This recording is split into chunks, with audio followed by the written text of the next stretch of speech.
안녕하십니까 여러분.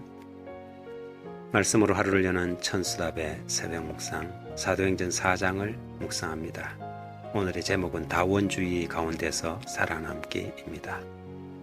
우리는 오늘날 철저한 다원주의 세상에서 살아가고 있습니다. 다양성을 인정하는 문화와 각 분야의 다원주의는 한가할 수 없는 대세가 되어버렸지요.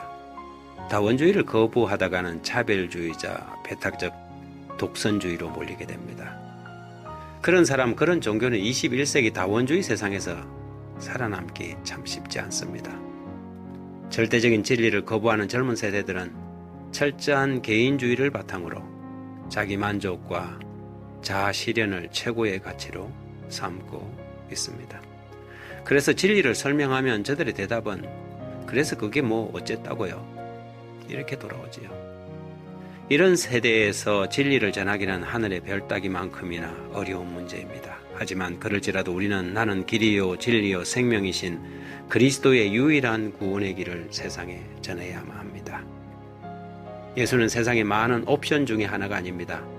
예수는 모든 것의 기초이지요. 산헤드린에서 제자들이 이 문제를 분명하게 언급하였습니다.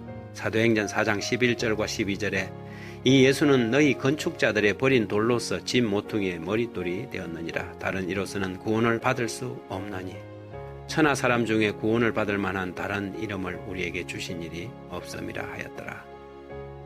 우리가 집을 지을 때 어떤 재료를 사용할 것인지는 자기 취향에 따라 선택할 수 있습니다. 하지만 우리는 모퉁이돌, 즉 주춧돌을 빼고는 집을 지을 수가 없지요. 많은 사람들이 예수 없이도 구원을 받을 수 있다고 말합니다. 모든 종교는 한결같이 선을 추구하고 결국에는 한 길로 통한다고 주장하지요. 하지만 제자들의 말처럼 예수께서는 이 부분을 분명하게 언급하셨습니다. 예수께서 가라사대 내가 곧 길이요 진리요 생명이니 나로 말미암지 않고는 아버지께로 올 자가 없느니라. 요한복음 14장 6절입니다. 다른 종교, 다른 사람의 신앙을 존중하고 인정하는 것은 우리 모두가 가져야 할 기본적인 예의에 속한 부분입니다. 그러나 그것이 성경이 말하는 구원과 진리가 아무 데서나 얻을 수 있다고 하는 것은 아니지요. 이 혼란하고 복잡한 다문화 시대에 우리가 살아남을 수 있는 유일한 길은 오직 하나님의 말씀을 주목하고 듣는 것뿐입니다.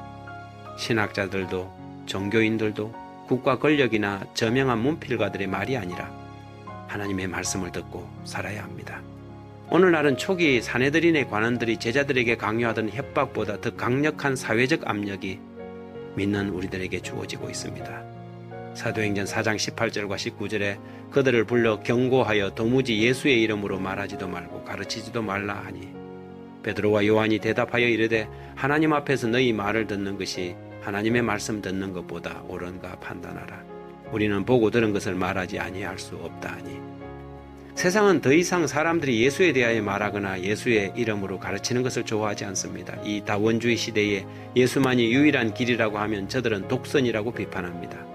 하지만 산헤드린 관원들도 당시 부인하지 못할 증거가 있었는데 그것은 성전 미문에서 구걸하던 장애인이 멀쩡하게 그들 곁에 서 있다는 것이었지요.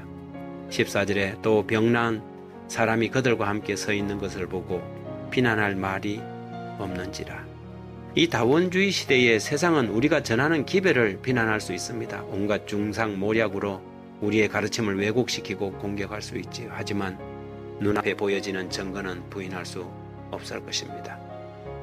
이 다원주의 시대에 우리는 진리를 들려주지 않고 진리를 보여주어야 합니다. 이 개인주의와 다원주의가 공고한 21세기에는 하나님의 사랑을 말이 아니라 삶으로 실천하여 보여주는 길이 가장 빠른 길이 될 것입니다. 하나님, 우리 아버지시여, 우리가 말에 능한 자들이 아니라 사랑을 실천하는 사람들이 될 수 있도록 우리를 예수의 사람들 되게 해 주십시오. 재림을 기다리는 사람들로, 진리의 주님을 따르는 사람들로 사랑하며 살아가게 우리를 이 아침에 새롭게 하시고 말씀을 듣고 행하며 삶으로 옹호하게 하소서. 예수님 이름으로 기도드립니다. 아멘.